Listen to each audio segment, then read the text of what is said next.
안녕하세요. 오늘 여러분이 보내주신 자료, 응석바지 기질에 대해 좀 더 깊이 들어가 볼까 합니다. 이 자료를 보면서요, 응석바지 기질, 이게 정확히 뭔지, 또 어떻게 생겨나서 우리 삶에 어떤 영향을 주는지 같이 한번 살펴보겠습니다.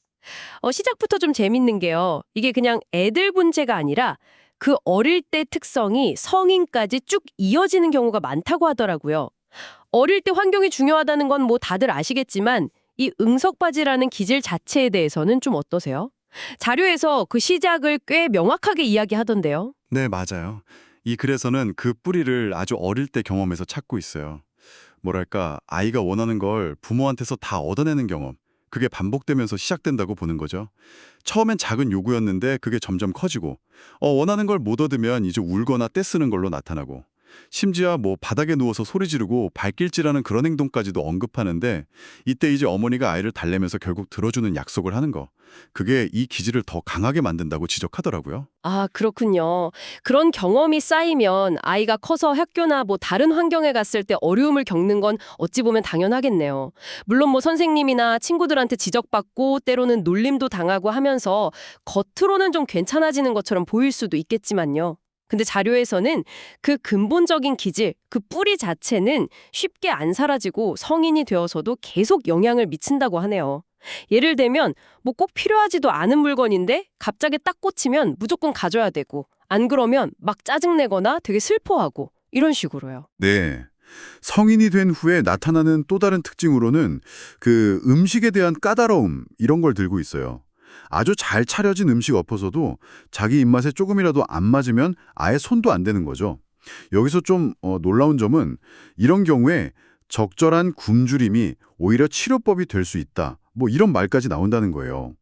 좀 극단적으로 들릴 수도 있겠지만 그만큼 기본적인 욕구조차 자기 기분에 맞춰서 조절하려는 성향을 보여주는 예시겠죠. 음식뿐만 아니라 다른 면에서도 좀 지나치게 까다롭고 요구가 많은 모습을 보인다고 하고요. 뭐 예를 들어 배우자가 사온 물건이 마음에 안 든다고 계속 다른 걸 요구하는 식으로요. 근데 이게 또 아, 네네. 재력이 좀 뒷받침되지 않으면 이런 선택도 결국 멈추게 된다. 뭐 이렇게 덧붙이고 있더라고요. 아, 그래서 그 부분이 나오는 거군요. 이 응석바지 기질이 자라나는데 재산이나 자원 같은 게 꽤 중요하다는 분석. 그러니까 물질적으로 좀 풍족한 환경에서는 이런 기질이 더 쉽게 나타나고 유지되는데 반대로 좀 부족한 환경에서는 자연스럽게 줄어든다. 이런 거죠. 어떻게 보면 당연한 것 같기도 한데 이게 좀 더 설명을 들어볼 수 있을까요? 네. 자료의 관점은 이렇습니다. 가난하거나 좀 힘든 환경에서는 개인이 자기 기분이나 뭐 선호 이런 거에만 집중할 여유 자체가 없다는 거죠. 당장 생존이나 기본적인 걸 채우려고 애써야 하는 상황에서는 까다롭게 굴거나 떼쓰는 행동이 설 자리가 없다는 거예요. 그래서 좀 거친 환경에서 노동하면서 자란 아이들한테는 이런 기질이 거의 안 보인다고 설명을 하고요.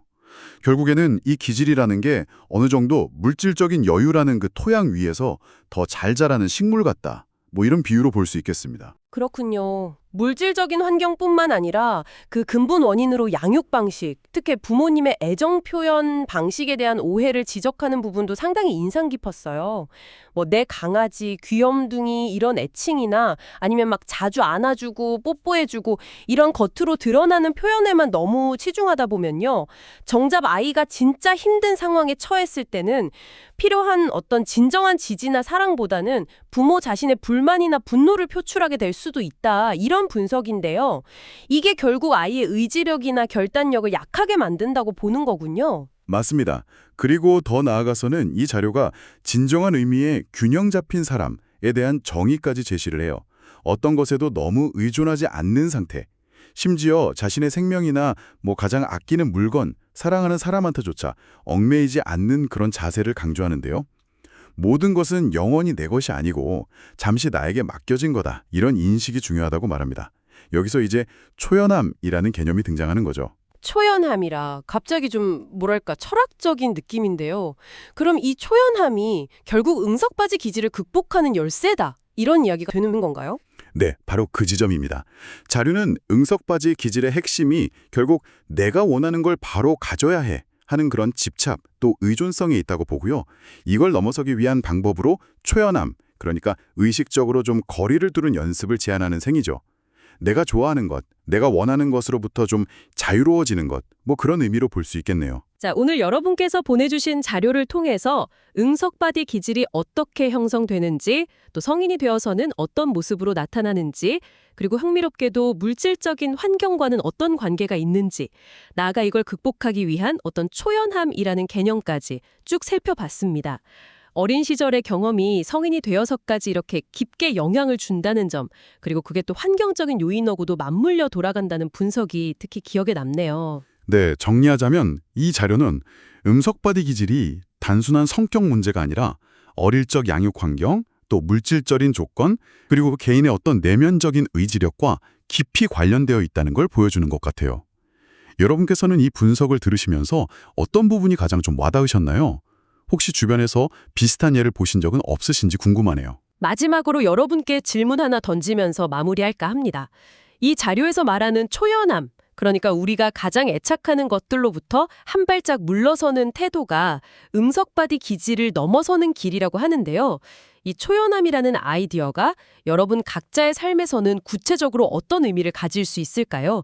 그리고 만약 이 자료에서 설명하는 응석바디 성향을 스스로에게서나 혹은 관계 속에서 발견한다면 이 초연함이라는 개념이 어떻게 실질적인 변화의 실마리가 될 수 있을지 한번 생각해 보시면 좋겠습니다.